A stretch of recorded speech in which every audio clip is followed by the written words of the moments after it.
Arkadaşlar bugün Bihter'le video çekiyoruz. Bihter kaçmış olmayasın. Neyse. Farklı bir evdeyiz. Anneannemlerin evinde. Anneanne Bihter nerede? Bihter mi? Ha.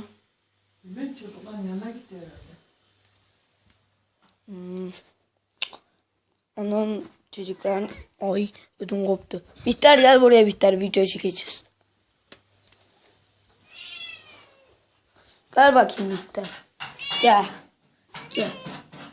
Ay gıcım. Neyse arkadaşlar ben bunun çocuklarını göstereyim. Gel Bihter çocuklara gidiyoruz.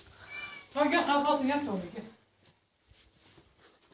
Arkadaşlar anneanne yemek hazır olduğunu haber var. Arkadaşlar miyavlara bakın arkadaşlar.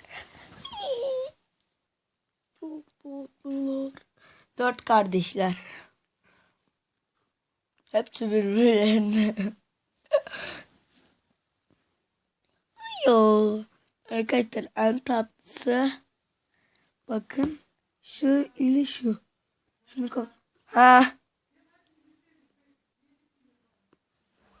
Arkadaşlar.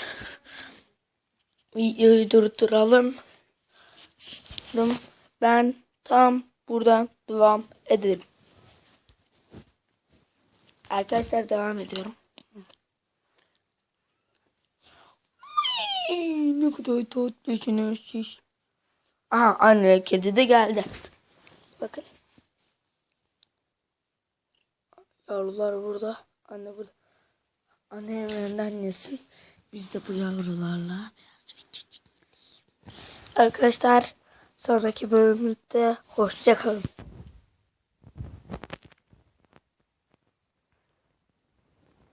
Abone olmayı da unutmayın. Söylemeyi unut.